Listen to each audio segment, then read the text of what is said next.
So, Luke Voit, Anthony Rizzo, Freddie Freeman, and Matt Olson. Those to me are the four options, right, for Yankees in 2022 and beyond for first base. So let's talk about each one. Luke Voit's already here. And when he was healthy, he's a pretty legitimate, strong power hitter. And he led the major leagues in home runs during the COVID season in 2020.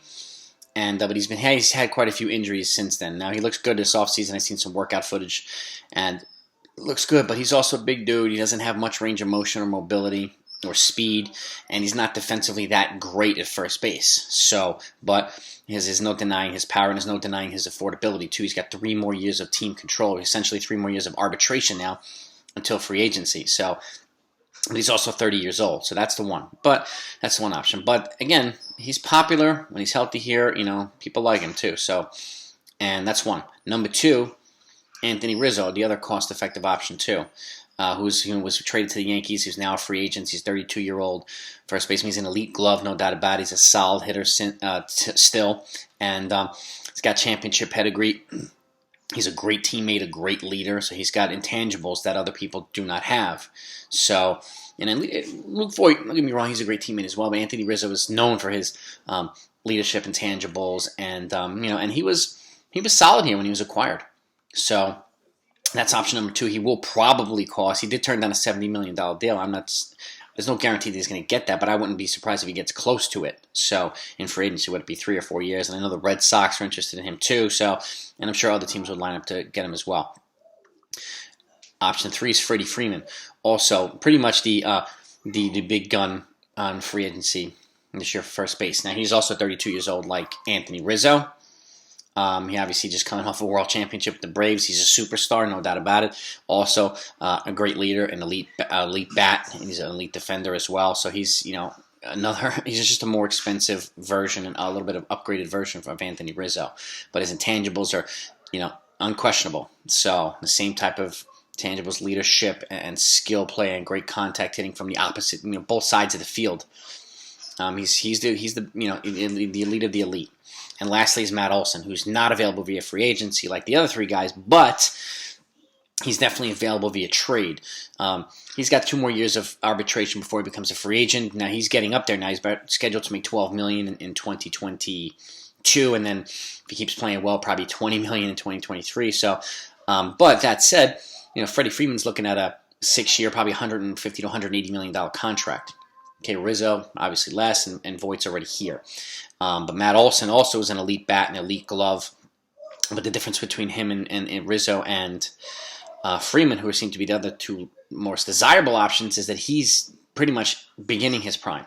Those guys are kind of almost exiting their prime, and that's a different story. So, you take 7 years, or let's just say 6 years of Olson. It's 27 or 28 to 34 versus 6 years of Rizzo and Freeman, 32 to 38. That's a different story. So I'm not saying that those other guys won't be productive, but you're looking more likely at declining years than with those guys than you would with Matt Olson, which makes him my first choice. And obviously it's going to cost a significant amount to get him, but you also have the ability to pair a pitcher with him from Oakland to bring him back here. Again, it's going to cost quite a bit. And I've been talking with a lot of people back and forth about this, and it will cost probably at least Oswald Peraza, top shortstop prospect, who's the most major league ready of all the Yankees shortstop prospects right now, and probably Luis Hill, and just for Olson alone. And then to add a pitcher like Frankie Montez or somebody like that, it's going to cost a more robust package. But those are the types of things you have to give up to get guys like that. There's no doubt. They're not going to fleece Oakland, even though the longer this lockout goes, the more motivated they're going to be to shed salary. So, there's a good chance it could be a deal that's somewhat favorable to the Yankees or to Brian Cashman. He has a tendency to pull deals like this, but I don't expect Oakland getting fleeced. They're going to get something, especially if the Yankees get Olson and a pitcher from the A's. So those are my 4 options. I mean, what do you think of these guys?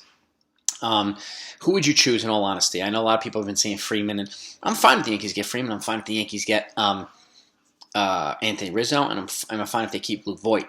But they're obviously going to have to make some significant moves, because like I said recently, they were even with big years from Judge and Stanton, they were 19th in run production in 2021. And that means they need at least 2 impact bats. And, all 3 of those, with the exception of Voit, are lefty, so which makes them a little bit more desirable.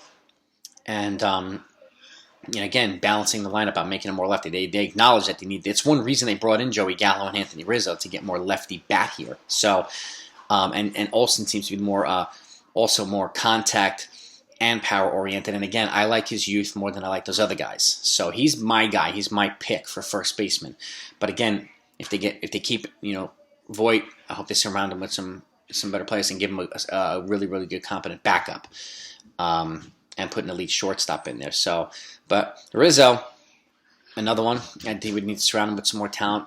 Olson, I think you get an opportunity to kind of pad it a little bit differently, because if you add a pitcher, then you can focus on shortstop and maybe get a center fielder too. So, but let me know what you think. What do you guys? Who's your ultimate choice at first base, and what would you do around that guy? Okay, let's keep talking about this. So make sure you subscribe to the channel. Make sure you hit the bell icon so I can keep you in the loop on everything, especially all the breaking news. Talk to you next time.